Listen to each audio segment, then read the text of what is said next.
So we are in the middle of the NBA Finals right now, and we've received news on a massive trade going down between the Grizzlies and the Magic. So let's break down this deal and talk about what this means for both sides. So the Memphis Grizzlies are sending Desmond Bane to the Orlando Magic for KCP, Cole Anthony, 4 first-round picks, and a pick swap. And I got to be honest, I love this deal for both sides. The Magic push all their chips in here. The Magic looked around the league and said, who's the perfect fit with Paolo? And said, Bane is that guy. Is it a bit of an overpay? Sure.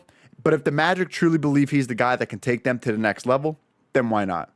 And some people within the Magic organization regard Bane as a perfect fit. An off guard who can defend, create his own shot, and is a career 41% three-point shooter. And last year, the Magic shot 32% from three, which was the worst in the NBA. They desperately needed shooting. So in a wide open East, the Magic now have a core set in place. They have Desmond Bane, Jalen Suggs, and Franz Wagner all locked up until 2029 at least. And obviously when the time comes, Paolo will get the extension. But since their core is locked in, that means the prices and contracts are all set in stone. So as the years go by and the cap continues to go up in the NBA, this team will have more flexibility to improve the rest of the roster down the line.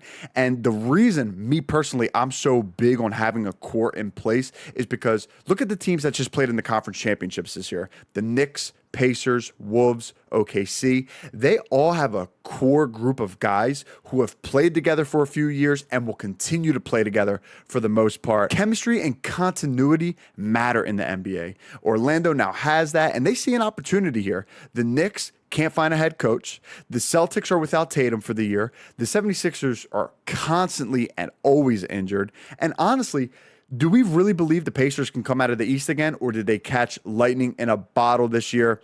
I think the East is wide open. I think Orlando sees that. I think they feel that. And the East is there for the taking. So either way, I love this deal for the Magic. I think they got better on paper. You know, they were able to establish a young core, offload the KCP contract, which wasn't atrocious, but it wasn't valuable either. You know, he had 2 years, 44 mil left. For a guy that just wasn't shooting well, he really wasn't good for the Magic. I love this move for Orlando.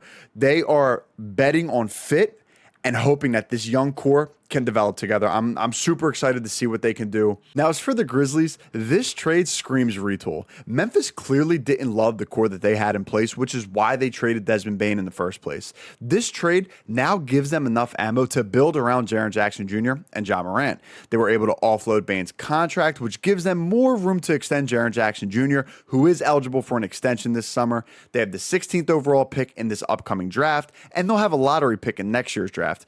They have some flexibility here moving forward, and in my opinion, they can still be competitive this year.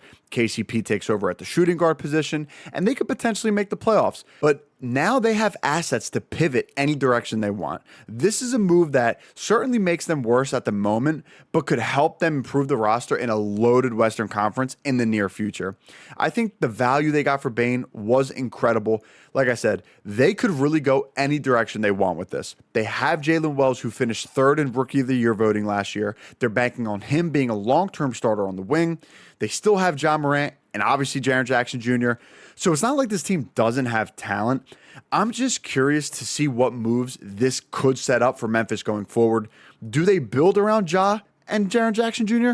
Do they blow this thing up?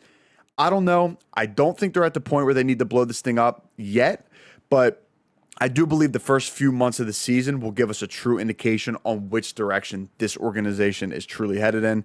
So let me know what you guys think of this trade down below in the comments. Make sure to hit that like and subscribe button for weekly videos, and I'll catch you guys in the next one. Roddy out. Peace.